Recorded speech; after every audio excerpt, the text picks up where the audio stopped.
Assalamu alayka. Assalamualaikum warahmatullahi wabarakatuh. Alhamdulillah, alhamdulillahi wa kafa, wassalatu ala rasulihil mustafa wa ala alihi wa sahbihi wa man ihtada amma ba'.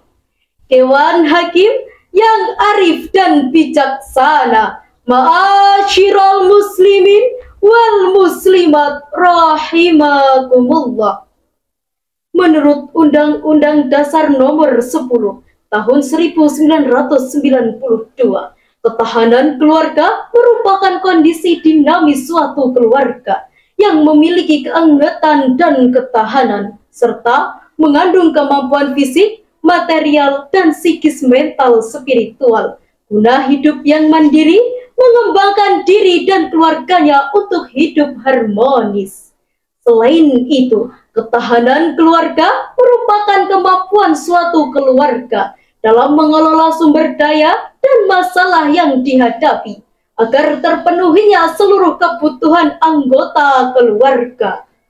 Sedangkan saat ini, yang menjadi permasalahan besar bagi seluruh keluarga yaitu dampaknya dari virus COVID-19 yang menjadikan kehidupan terburuk bagi suatu bencana keluarga, dan tekanan hidup yang tinggi bisa menimbulkan stres dan tekanan jiwa. Ditambah lagi dengan kebutuhan hidup yang terus membuat sengsara.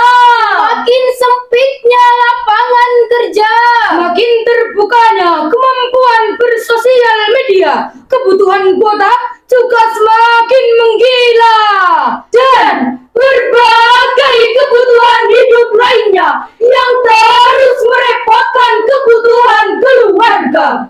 Dengan demikian, dalam menjalani hidup di era dan pasca pandemik saat ini, sangatlah dibutuhkan ketahanan keluarga. Oleh karena itu, di siang yang berbahagia ini, izinkanlah kami menyampaikan syarahan Al-Quran dengan judul Penguatan Ketahanan Keluarga di Era dan Pasca Pandemi COVID-19, dengan berlandaskan Al-Quran, Quran Surat Al-Baqarah ayat 155 yang akan dilantunkan oleh qari'ah kami berikut ini. A'udzubillahi minasyaitonirrajim. Bismillahirrahmanirrahim.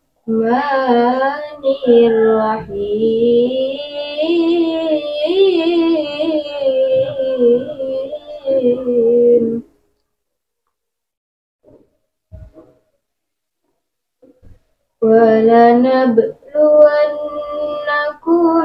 بِشَيْءٍ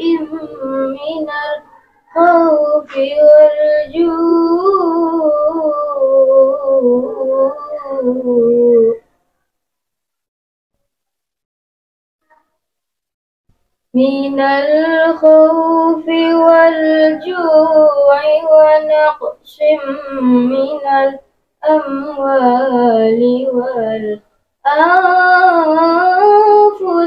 وَالثَّمَرَاتِ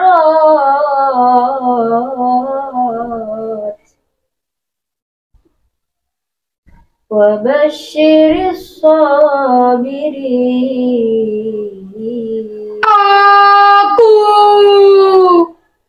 berlindung kepada Allah dari godaan syaitan yang terkutuk,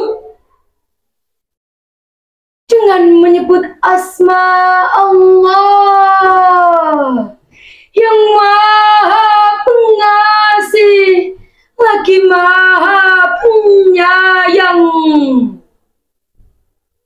Dan kami pasti akan menguji kamu dengan sedikit ketakutan, kelaparan, kekurangan buah-buahan. Dan sampaikanlah kabar gembira kepada orang-orang yang sabar. Hadirin wal hadirat rahimakumullah. Menurut Imam Asy-Syaukani di dalam kitab tafsirnya Fathul Qadir menyebutkan bahwa Allah akan memberikan suatu cobaan yang menentang fisik, psikis, dan mental seseorang. Ayat ini menjelaskan kepada kita tentang berbagai peristiwa yang menimpa. Pada hakikatnya merupakan ujian atas keimanan dan perilaku yang telah dilakukan manusia. Sebagaimana yang telah dikatakan oleh Imam Al-Qomaru di dalam kitab tafsirnya, berilah kabar gembira kepada orang-orang yang sabar atas apa yang akan aku uji, dan orang-orang yang mampu menahan dirinya dari keharamanku, dan orang-orang yang memaksakan diri untuk melaksanakan apa yang aku tugaskan kepada mereka, ketetapanku, sekalipun aku menguji mereka dengan apa aku timpa mereka. Dengan demikian, ada beberapa cara yang dapat kita lakukan untuk membangun sebuah ketahanan keluarga. Yang pertama, dengan meningkatkan ketahanan psikologis. Dengan apa hadirin? Yakni dengan cara 3M. Mengelola emosi, mengembangkan pola pikir yang positif, dan mencoba untuk ikhlas, bertawakal, dan bersyukur atas apa yang diterimanya, agar mendapatkan ketenangan hati. Yang kedua, dengan meningkatkan ketahanan ekonomi, sebagaimana yang telah dijelaskan Al-Quran. Quran Surah An-Nisa ayat 9 berikut ini.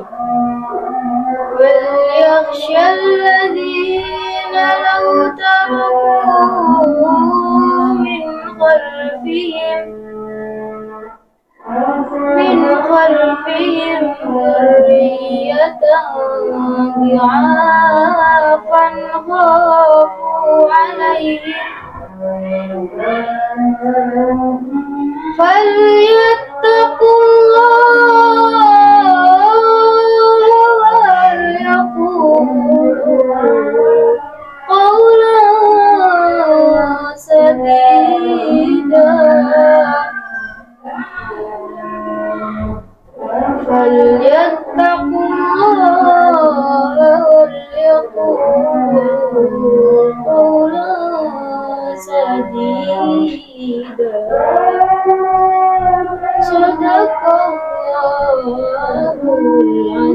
Dan hendaklah takut kepada Allah orang-orang yang sekiranya mereka meninggalkan keturunan yang lemah di belakang mereka, yang mereka khawatir terhadap kesejahteraannya.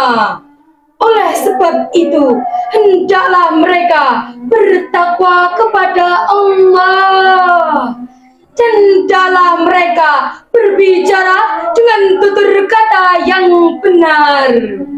Maha benar Allah atas segala firman-Nya. Hadirin wal hadirat rahimakumullah. Kaidah usul fikih mengatakan al-aslu fil amri fil wujub. Pada asalnya semua perintah adalah wajib. Oleh karena itu, kepada seluruh masyarakat untuk terus menggali, mengelola, dan memanfaatkan sekecil apapun sumber daya yang dimiliki. Tidak mesti menjadi pegawai negeri swasta, sebab dengan berwirausahaan di segala bidang bisa memberikan peluang yang tak terbatas. Dan adanya bisnis online lebih memungkinkan pada masa pandemik saat ini. Selain itu, perilaku hemat juga perlu diterapkan dalam kehidupan sehari-hari, serta pengelolaan keuangan juga harus dengan berhati-hati.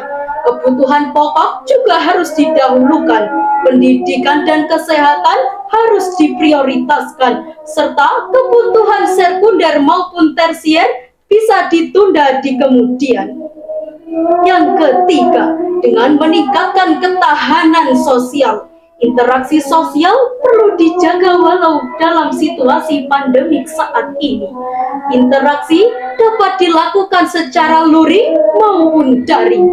Komunikasi yang dilakukan juga harus memperhatikan protokol kesehatan serta yang dianjurkan pemerintah kepada kita, seperti memakai masker, menjaga jarak, menjauhi kerumunan, mencuci tangan, serta mengurangi mobilitas. Dengan adanya komunikasi secara virtual bisa menjadikan alternatif untuk dilakukan. Yang pasti, kebersamaan sosial perlu dikuatkan. Dan yang keempat, meningkatkan ketahanan spiritual. Dengan berbagai cara tersebut, maka ketahanan keluarga dapat terwujudkan. Ikhwanul kiram rahimakumullah. Dari pensyarahan kami tersebut dapat diambil sebuah kesimpulan bahwasannya kami menghimbau kepada seluruh anggota keluarga untuk selalu berwaspada jikalau keharmonisan dalam keluarga sudah mulai hancur. Pendidikan anak-anak dalam keluarga sudah mulai luntur. Sementara kedua orang tua tidak memperhatikan apa yang perlu dijaga dalam keluarga, seperti makan bersama, santai bersama, dan ibadah bersama. Di dalam ketiga hal tersebut merupakan indikator utama untuk mengetahui seberapa bahagia keluarga. Hidup sendirian tanpa kekasih. Cukup sekian dan terima kasih. Kami akhiri. Wallahul muwafiq ila aqwamit thariq. Wassalamualaikum warahmatullahi wabarakatuh.